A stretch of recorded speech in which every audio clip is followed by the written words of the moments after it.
After years of conflict, Hassan signed a peace treaty with Muawiyah. This treaty stipulated that Muawiyah would not appoint a successor after him. In the year 670, Hassan was assassinated, leaving his brother Husayn to take on his duties.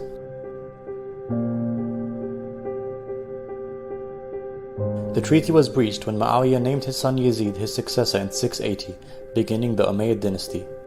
Yazid spread his power through corruption, bribery, and the use of violence. To legitimize his rule, Yazid demanded allegiance from Husayn. Husayn refused, as Yazid was openly corrupt and known to be brutal. Husayn was forced to flee Medina under threat of imprisonment and assassination. He had received thousands of letters from Kufa, Iraq, pledging support for an uprising against Yazid. Of his refusal to pay allegiance, he said, "I am ready to fight for the sole goal of seeking the reform of the Ummah of my grandfather, the Prophet of Allah. I want to enjoin good and forbid evil." Husayn first went to Mecca for Hajj, but then left to avoid violence and preserve the sanctity of the holy city. Husayn departed with his family and companions to Kufa.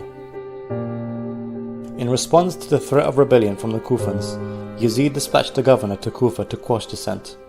This led to thousands of Kufans withdrawing their support under threat of violence. As they approached Kufa, Husayn's caravan was intercepted by a battalion of Yazid's army led by a man named Hurr al-Riyahi. A greater army which numbered in the thousands, led by Umar bin Sa'ad, joined him and surrounded Husayn's camp in what is now known as Karbala in modern-day Iraq. The army cut off access to water for Husayn and his family, leaving the men, women and children to suffer from days of thirst in Iraq's blistering desert heat. The army demanded allegiance from Husayn, threatening him with death. Despite all the odds, Husayn refused to back down. On the night before the battle, Husayn told his companions that they were free to leave, but they pledged to stand beside him in the face of certain defeat.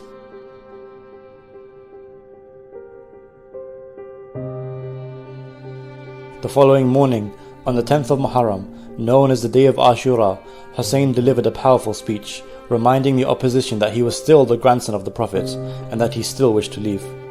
Moved by Husayn's speech, Hurr abandoned Ibn Sa'ad's army and joined Husayn's. The battle commenced, with Husayn's 70-odd companions facing off against an army of what many historians number to be 30,000. The companions of Husayn fought group by group and were martyred on the battlefield. Eventually, Husayn was left with a handful of remaining family members. They too were killed. Husayn, now with no one beside him, pleaded with the enemy forces for water for his 6-month-old baby. The enemy responded by firing a fatal arrow at the infant, killing Husayn's child in his arms. Husayn buried the child and bid farewell to the women and children of his camp. He fiercely charged into the battlefield, where, after fighting valiantly, eventually fell from his horse and was surrounded by the enemy soldiers. The grandson of the Prophet was brutally attacked from all sides and beheaded.